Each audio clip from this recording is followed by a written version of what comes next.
And I'll make my final point. I'm sorry, Mr. Prime Minister, but this was a pretty important issue for us. We can't just leave this to the police. I think there are police departments that have to do some soul searching. I think there's some communities that have to do some soul searching. But I think we as a country have to do some soul searching. This is not new. It's been going on for decades. And without making any excuses for criminal activities that take place in this community, what we also know is that if you have impoverished communities that have been stripped away of opportunity, where children are born into abject poverty, they've got parents often because of substance abuse problems or incarceration or lack of education themselves can't do right by their kids. If it's more likely that those kids end up in jail or dead than that they go to college. In communities where there are no fathers who can provide guidance to young men. Communities where there's no investment and manufacturing's been stripped away. And drugs have flooded the community, and the drug industry ends up being the primary employer for a whole lot of folks.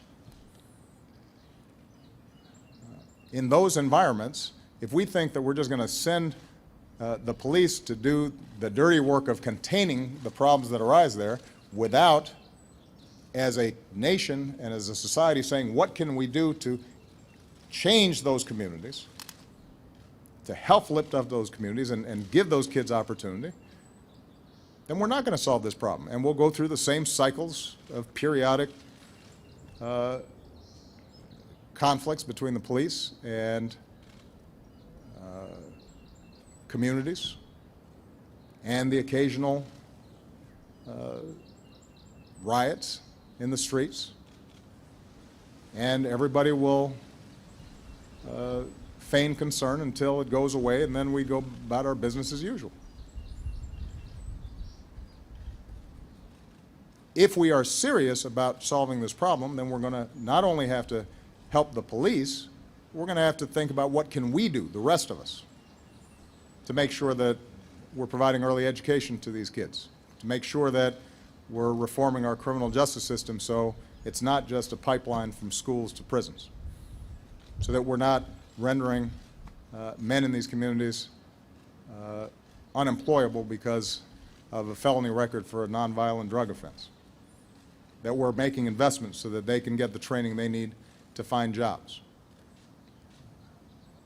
That's hard.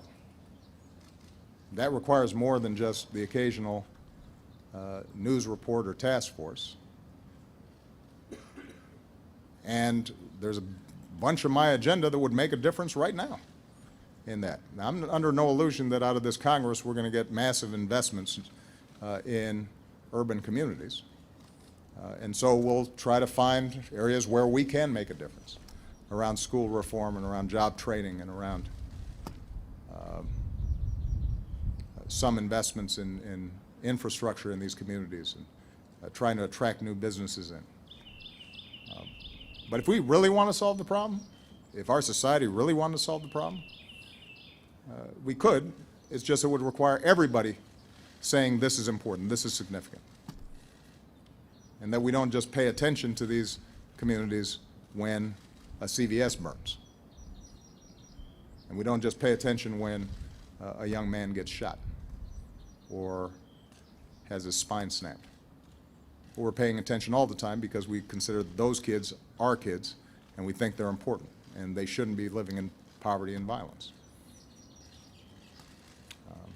That's how I feel.